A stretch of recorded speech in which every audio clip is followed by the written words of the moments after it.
Comment récupérer son ex à distance? Hello mes belles, j'espère que vous allez bien aujourd'hui et on se retrouve ensemble pour une toute nouvelle vidéo sur ma page YouTube Aurore de pouvoir de séduction. Et pour toi qui es nouveau et toi qui viens d'arriver sur ma chaîne, je t'encourage en tout cas à t'abonner. Juste en dessous de ma chaîne, tu verras qu'au quotidien, je partage de nouveaux sujets avec des thématiques différentes dans le but que tu te sentes mieux et épanoui dans ta vie sentimentale. C'est ça qu'on veut. Et surtout, n'oubliez pas de télécharger juste en dessous, en barre de description, vos 2 cadeaux qui vous sont offerts totalement gratuits. J'ai créé pour vous des supports pour pouvoir vous accompagner au quotidien à mieux appréhender la psychologie féminine et surtout à mieux la comprendre. Parce que c'est vrai qu'on est un peu compliqué, je vous l'accorde. En tout cas, aujourd'hui, on se retrouve pour une nouvelle vidéo, toujours sur le thème, donc sur la thématique de la reconquête amoureuse, que au quotidien, je travaille avec de nombreux hommes, notamment sur la reconquête amoureuse. Et donc aujourd'hui, le sujet est comment récupérer mon ex à distance. Et ouais, c'est pas facile, je vous l'accorde. Parce que déjà de base, quand on est proche de son ex, c'est pas évident. Et à distance, on a souvent à beaucoup plus stresser, à beaucoup plus angoisser, parce qu'on se dit déjà que c'est terminé à distance, c'est encore pire. Donc vous dites que vous n'avez plus de monopole sur cette personne. Et ça va vous encourager en fait tout simplement à faire plus d'erreurs. Donc moi aujourd'hui, et même au quotidien, c'est pour ça que j'aide de nombreux hommes et de femmes aussi, à reconquérir leur ex, que ce soit lorsqu'ils sont à côté ou lorsqu'ils sont à distance. Mais à distance, il y a quand même des petits points d'alerte parce que il y a cette sorte d'ascenseur émotionnel qui va être beaucoup plus sensible du fait de la distance. Alors l'ascenseur émotionnel, c'est tout simplement vos émotions. Vous savez, quand il y a par exemple une rupture sentimentale, au départ on a de la peine, après on passe par la haine, après il y a encore de l'amour, après il y a encore de la haine, après il y a de la déception, après il y a de l'espoir. Enfin, vous voyez ce type d'émotions qui peuvent se dérouler même en une journée, tellement que des fois l'ascenseur émotionnel peut être touché et surtout après une rupture sentimentale. Et ça, faut être prêt à l'accepter et d'y travailler. C'est pour ça également que je suis là pour pouvoir vous accompagner dans vos démarches de reconquête. Donc, pour pouvoir déjà reconquérir son ex à distance, c'est vrai que souvent on privilégie que ce soit à distance ou lorsque votre ex habite à côté de chez vous, on privilégie un silence radio. Donc ça, c'est une étape qui est importante pour pouvoir laisser à chacun le temps de faire un point sur vos attentes et également sur vos axes d'amélioration pour pouvoir enfin changer. Parce que le but d'une reconquête également, c'est que les 2 personnes aient pris le temps d'identifier leurs besoins aussi pour pouvoir voir ce qu'ils souhaitent par la suite, que ce soit pour eux, avec leur ex ou peut-être pas avec leur ex, pour voir s'ils continuent leur vie comme ça ou pas. Donc ce temps-là, il est quand même hyper important. Ce silence radio, je ne cesserai de me répéter.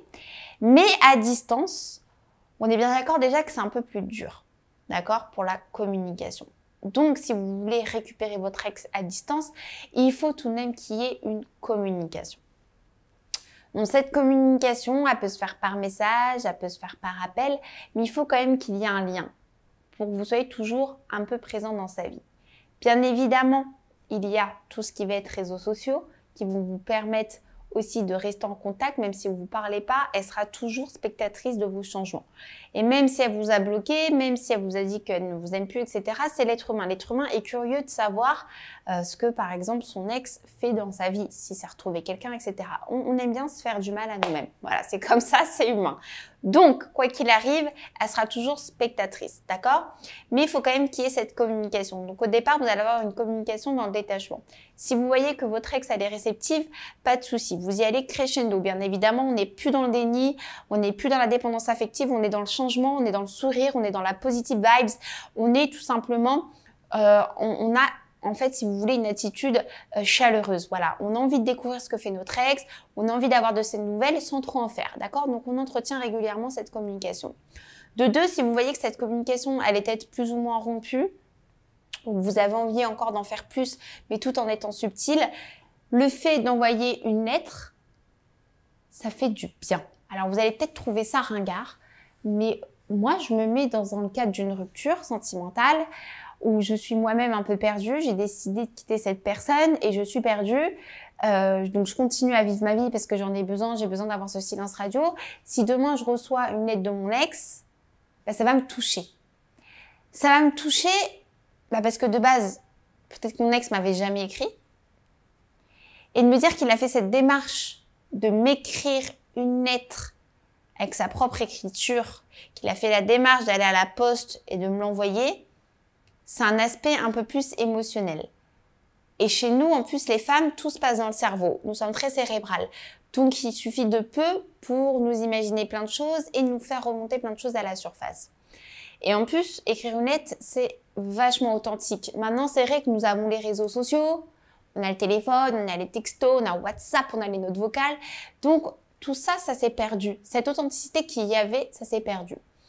Donc, si vous souhaitez récupérer votre ex à distance, que vous voyez que la communication elle est un petit peu rompue ou qu'elle n'est pas hyper réceptive, écrivez-lui une lettre.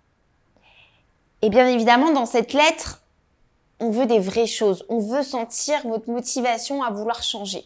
On a envie de sentir votre motivation à vous projeter parce que vous avez changé et que vous avez créé de nouvelles choses dans votre vie. Je veux pas que ce soit une lettre dans le déni, où je regrette tout ce que j'ai fait, je t'aime, t'es la femme de ma vie, tu me manques, je n'ai qu'une envie, c'est de te voir, etc. Non, ça, stop. Si vous voulez écrire une lettre dans ce but-là, je préfère directement vous déconseiller.